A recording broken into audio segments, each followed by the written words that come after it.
Hello everybody and welcome to another video from me, Duncan M3BIK.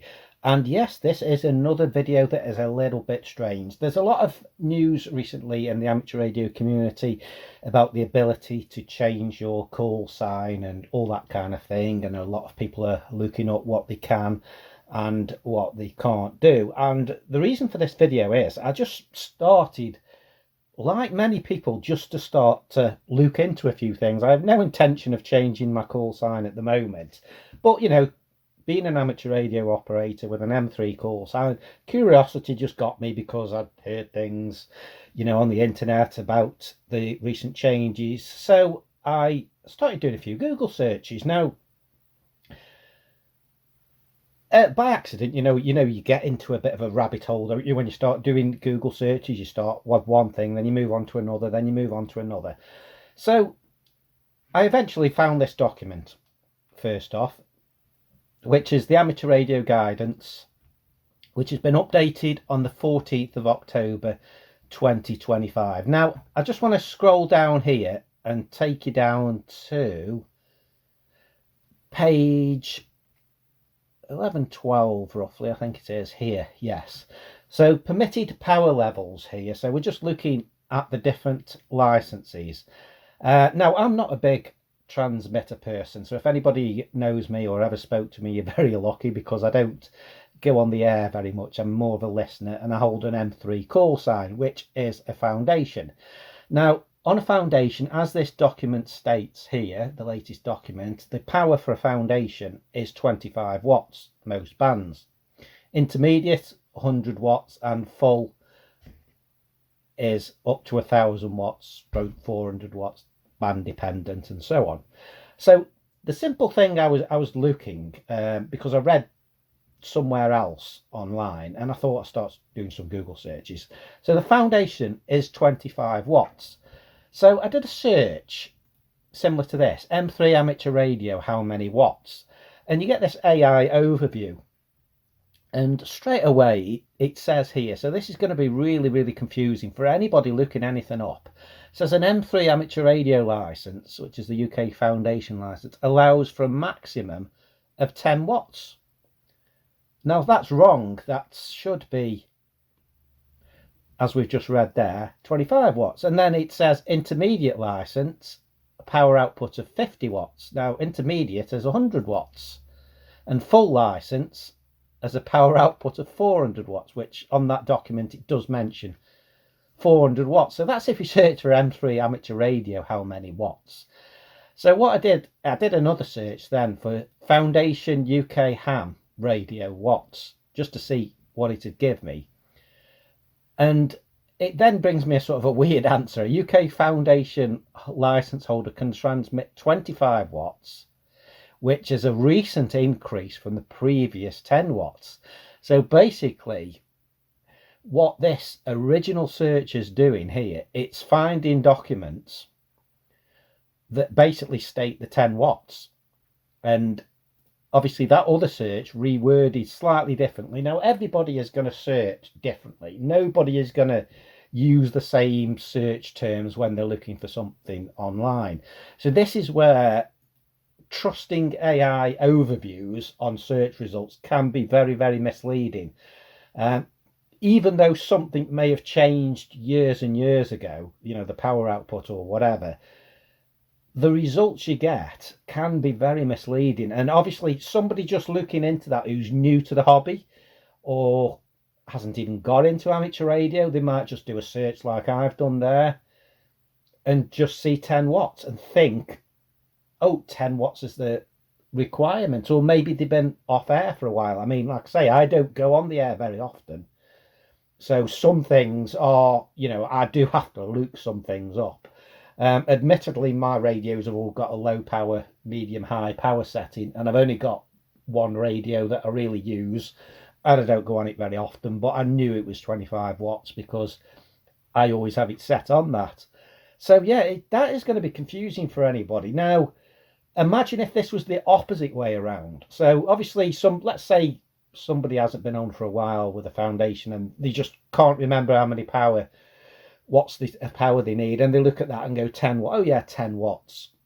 Obviously, they're losing out on the availability of the 25 watts by doing this. But can you imagine if this was the opposite way around and the results were skewed somehow?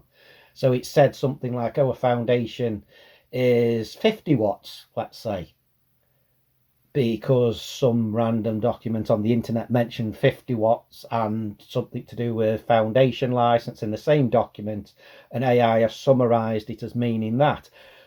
They would be breaking the law then by transmitting at, let's say, 50 watts. So be careful with what you find on these AI search results. Now, one of the reasons I thought I'd flag this in a video is because I have come across this before, not so much on amateur radio thing, but just randomly when you're looking for something online and the AI result doesn't quite match what the result can be. So you start doing a bit more searching and you find your exact answer that you need. And I'm sitting there thinking, these AI results, they aren't brilliant. So always double check what you're looking at online, because like I say, in this case, just somebody looking would lose power in theory if they went off what that AI result said. But can you imagine if it come back with something crazy and said 50 watts for the foundation? So yeah, we can click here and dive deeper in AI mode. Let's just click that.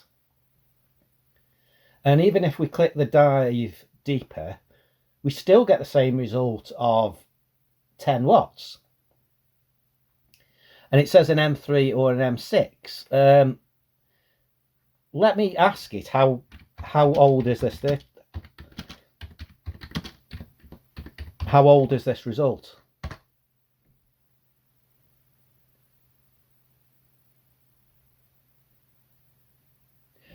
Now, that's interesting. It's come back with what it should be. The original response was written in October the 23rd, 2025. The information it contains is outdated. So only when you actually drill down does the AI actually know that its own data is outdated. See, it's saying 10 watts former, 25 watts current, particularly just focusing there on the foundation. And it's obviously looking at a document from 2024 there.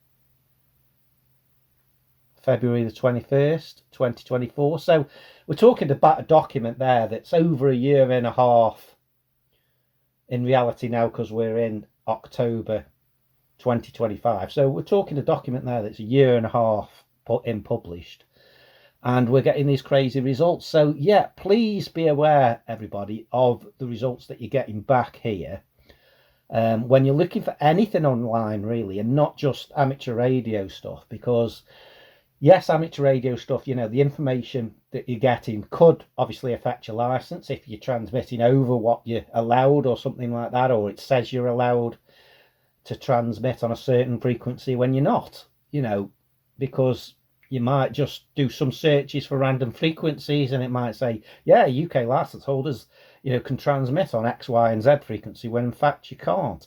So always be careful of what you're actually looking for and what results the AI overview is going to give you. Always consult, actual documents. I think the AI overview can be okay, but if you're looking for something, like, go for these documents like this one here, where I just did a basic search and I found this one that's updated on the 14th of October. And it's obviously the amateur radio Ofcom document that's basically got everything in it here.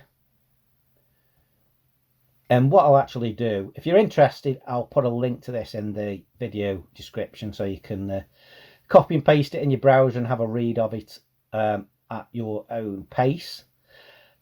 But yeah, do let me know your thoughts on this, or even your thoughts on the call sign changes as well. That's something that, like I say, I'm not gonna do really myself. I'm quite happy with my M3 call sign, and for a number of reasons, really. I've got a domain name, m3bik.co.uk. I've got the domain name. I've got a Facebook page. I've got a Twitter account. Admittedly, I could rename the Facebook page. I can't rename the Twitter account. I can't rename the domain name. And I've got a YouTube channel with logos and everything else. So I'd have to create a new domain name. I'd have to create a new Twitter account, for example. So yeah, it's not really for me to change my license call sign to something that matches my initials or something like that. I'm quite happy just keeping the random one that's Ofcom assigned to me. Okay, thanks for watching this video, everybody. If you've got any questions or comments on this, as ever, do drop them in the comment section below. Thanks for watching, everybody.